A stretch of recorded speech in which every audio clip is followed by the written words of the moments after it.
اعوذ باللہ من الشیطان الرجیم بسم اللہ الرحمن الرحیم۔ ناظرین اکرام السلام علیکم۔ آپ کا میزبان مزمل حسین سید ایک بار پھر نئے ٹاپکس کے ساتھ آپ کی خدمت میں حاضر ہے۔ ناظرین، آج 5 خبروں کے اوپر بات ہوگی مختصراً، جن میں چین سے مار کھانے کے بعد، انڈیا کی ٹھکائی ہونے کے بعد چین نے کو پرانے رشتے یاد آ گئے، پرانے یار یاد آ گئے، اور پرانے یاروں نے انڈیا کو کیا جواب دیا، اس حوالے سے بات ہوگی۔ بغداد ایئرپورٹ پر حملے ہوئے ہیں، اس حوالے سے بات کی جائے گی، اور اس کے ساتھ ساتھ حزب اللہ لبنان نے جو ہے وہ اسرائیل کو ایک ایسی دھمکی دی ہے جس کی وجہ سے اسرائیلی حکام بھی پریشان ہو گئے ہیں۔ اور اس کے ساتھ اس وقت عراق میں جو امریکی فوجی ہیں وہ کچھ نامعلوم گروہوں کے نشانے پر ہیں، اور امریکی فوجی اڈوں پر جو ہے وہ راکٹوں کے حملے آئے روز جو ہے وہ ہو رہے ہیں۔ امریکی فوجیوں پر یہ حملے کون کر رہا ہے، کیوں کیے جا رہے ہیں، اس حوالے سے بات کی جائے گی۔ اس کے ساتھ ساتھ ہم اس ٹاپک کو بھی ٹچ کریں گے جو اس وقت سیاسی طور پر پاکستان کی صورتحال کے حوالے سے ہوگا۔ ناظرین، میں اپنی بات شروع کرنے سے پہلے واضح کروں کہ میں نے کچھ دن پچھلے دنوں جو ہے صرف پاکستان کی صورتحال پر کچھ جو ویلاگز بنائے، ویلاگز کیے، تو بہت سارے دوستوں کے مجھے ٹیلی فونک کال بھی آئی۔ انہوں نے کہا کہ آپ کا جو مشرق وسطیٰ یا اور ایسٹ مڈل ایسٹ کے حوالے سے جو آپ کے تجزیے یا خبریں ہوتی تھیں، ہم تو وہ سننا چاہتے تھے اور آپ نے ہمیں ان سے محروم کر دیا ہے، لہذا آپ ان ٹاپکس کو دوبارہ ٹچ کریں۔ تو میں آج سے جو ہے ان ٹاپکس کو بھی انشاءاللہ ساتھ ساتھ لے کے چلوں گا، اور ملکی سیاسی صورتحال کے حوالے سے، ملکی عدالتی صورتحال کے حوالے سے بھی کوئی اگر اپڈیٹ ہوگی تو آپ کے ساتھ ہم جو ہے وہ محو گفتگو ہوا کریں گے۔ ناظرین، بغداد ایئرپورٹ پر جو ہے وہ حملہ ہوا ہے، راکٹ حملہ، اور یہ راکٹ حملہ ایک ایسی جگہ پر ہوا ہے جہاں پر یعنی بغداد ایئرپورٹ کے ایسے علاقے میں ہوا ہے جہاں پر امریکی فوجی رہتے ہیں یا امریکی فوجی پوائنٹ موجود ہیں۔ اور یہ حملہ اس سے پہلے جو ہے امریکی فوجیوں پر عراق کے اندر التاجی بیس پہ، البلد بیس پہ اور دیگر ایسے بیسز جو کہ امریکی فوجیوں کے زیر استعمال ہیں، ان پر حملے پہلے بھی ہو چکے ہیں، اور یہ کاتیشیا میزائل ہے، راکٹ ہیں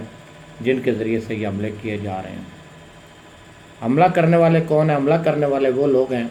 جو نہیں چاہتے کہ اب امریکہ عراق کے اندر رہے۔ اس پر تقریباً تمام سیاسی جماعتوں کا اور وہاں پہ مذہبی جماعتوں کا اور مذہبی شخصیات کا اتفاق ہے کہ امریکہ کو اب عراق سے چلے جانا چاہیے۔ بالخصوص یہ موومنٹ اس وقت زیادہ تیز ہوئی جب ایرانی جنرل قاسم سلیمانی اور عراقی فورس اشد شعبی کے نائب کمانڈر ابو مہدی مہندس کو شہید کیا گیا ساتھیوں کے ساتھ بغداد ایئرپورٹ پر۔ تو اس کے بعد صورتحال بدلی ہے، اور اس کے بعد یہ مطالبہ مسلسل امریکہ سے کیا جا رہا ہے کہ اب امریکہ یہاں سے چلا جائے، یہی اس کے حق کے لیے بہتر ہے۔ اب ہم جو ہے امریکہ کو منمانی نہیں کرنے دے سکتے۔ لہٰذا اس کے بعد جو ہے ایک گروہ سامنے آیا اور انہوں نے اپنا ویڈیو سٹیٹمنٹ بھی جاری کیا اور کہا کہ اگر امریکہ والے اپنے پاؤں پر چل کر جانا نہیں چاہتے، اس انداز سے چل کے نہیں جانا چاہتے، تو پھر ہم ان کو اس انداز سے یعنی تابوتوں کی شکل میں بھیجیں گے۔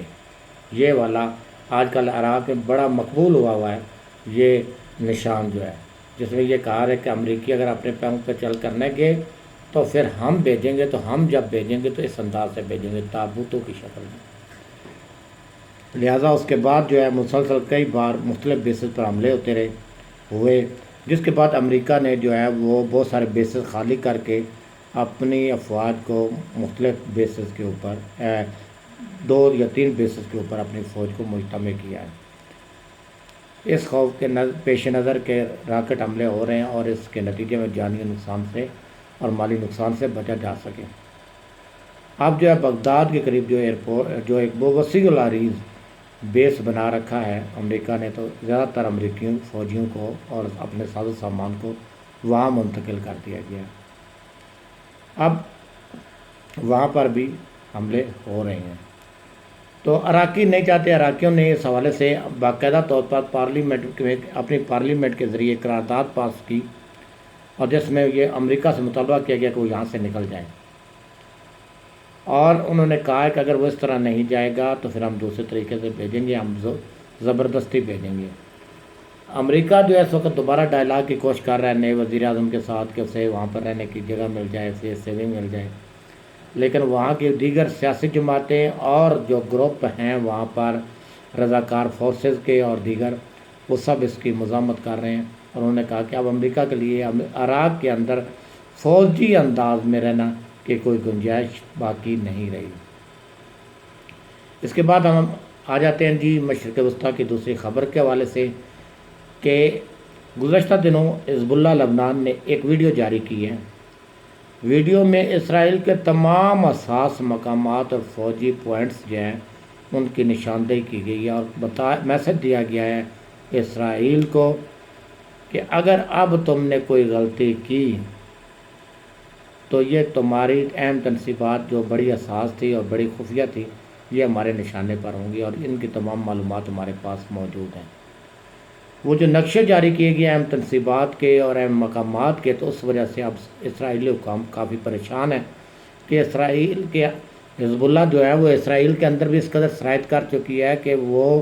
ان حساس مقامات کے اندرونی جو حصے ہیں ان تک رسائی حاصل کر چکی ہے، اور وہاں کی فوٹیج اور یہ چیزیں حاصل کر چکی ہے۔ تو اس چیز نے جو ہے وہ اسرائیلی حکام کو کافی پریشان کر رکھا ہے۔ یہ سٹیٹمنٹ اور یہ جو ویڈیو جاری کی گئی، یہ گزشتہ دنوں کچھ اسرائیلی طیاروں نے بار بار جو ہے وہ لبنانی حدود کی فضائی حدود کی خلاف ورزی کی،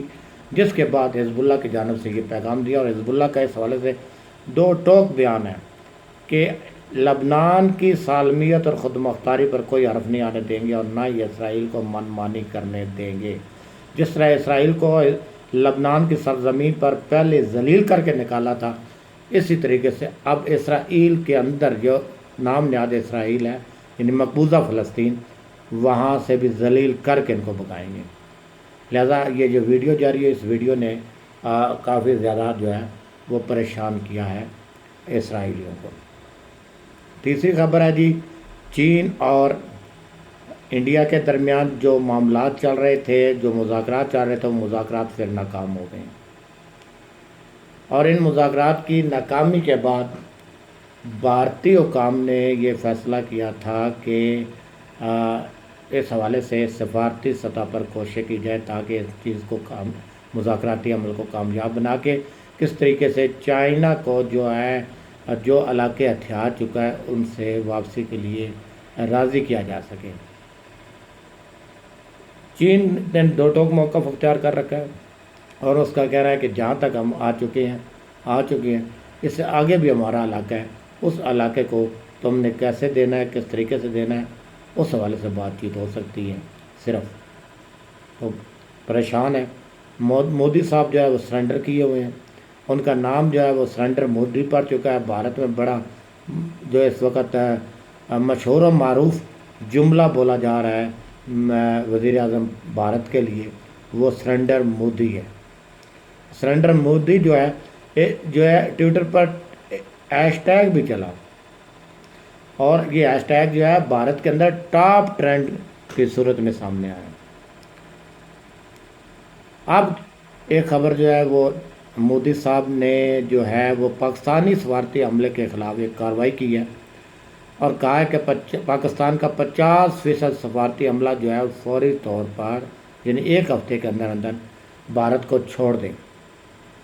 یعنی اب چین کی طرف دال نہیں گلی، تو اس کے بعد اس نے پاکستان کے ذریعے لوگوں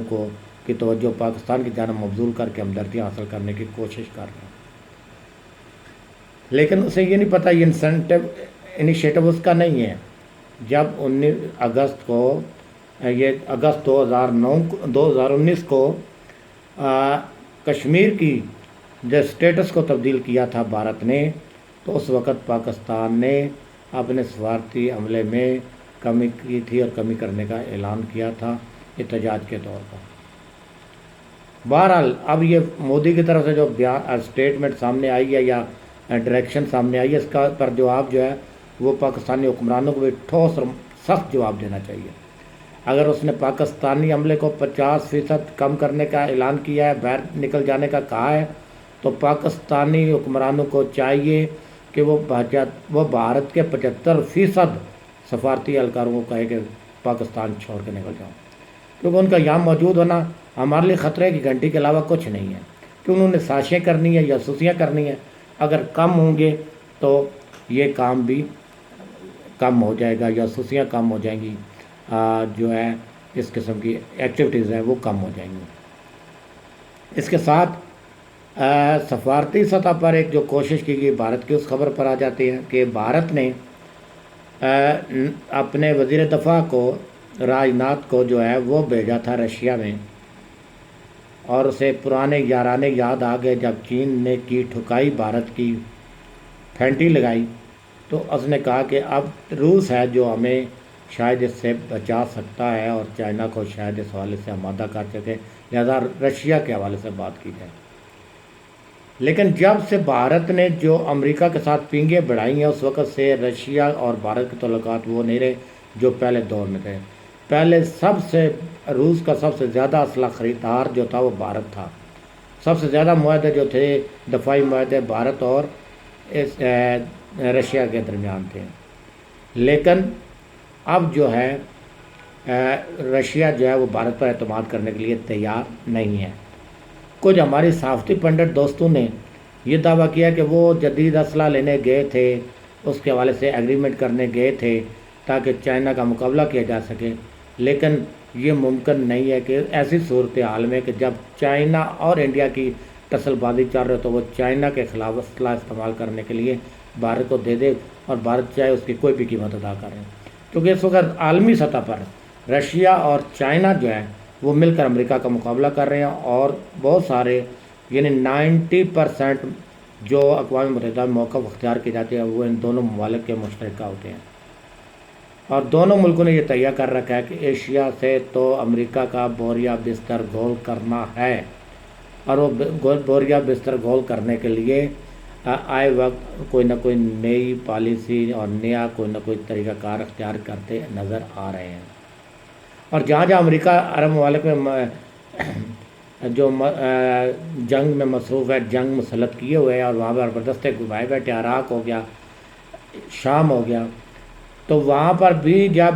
اقوام متحدہ میں کوئی قرارداد آتی ہے امریکہ کی طرف سے پابندیوں کے حوالے سے، تو یہ دونوں ملک مل کر ویٹو کر رہے ہیں اور امریکہ کے خلاف ووٹ دیتے آ رہے ہیں۔ تو یہ جو اس صورتحال میں یہ توقع کرنا اور اس بارے میں رائے قائم کرنا کہ رشیا جو ہے چائنا کے خلاف بھارت کو سپورٹ کرے گا دفاعی لحاظ سے یا انہیں جدید اسلحہ فراہم کرے گا، یہ غلط ہے۔ راجناتھ گئے تھے منت ترلے کر لیں رشین حکام کے، کس طریقے سے ہماری چائنا سے جان چھڑاؤ، جان خلاصی کرا دو، اور کس طریقے سے چائنا کو کہو کہ واپس چلا جائے، لیکن اس پر بھی جو ہے انہیں کوئی خاص خواہ کامیابی نہیں ملی، اور وہ ناکام و نامراد جو ہے وہ واپس پہنچے، کیونکہ رشیا نے صاف انکار کر دیا۔ انہوں نے کہا کہ آپ کے پاس ایویڈنس نہیں ہے، جبکہ چائنا کا دعویٰ جو ہے ان علاقوں میں زیادہ مضبوط ہے لہٰذا وہ اس بارے میں کچھ بھی نہیں کر سکتے اور نہ ہی کچھ کرنا چاہیں گے۔ تو یہ تھی 4-5 خبریں جن پر آج ہم نے تبصرہ کیا اور آپ کو بتائیں، اور کل انشاءاللہ نئے ٹاپک کے ساتھ نئی خبروں کے ساتھ آپ کی خدمت میں حاضر ہوں گے۔ اس وقت تک کے لیے اجازت دیجیے۔ اللہ حافظ۔ پاکستان زندہ باد۔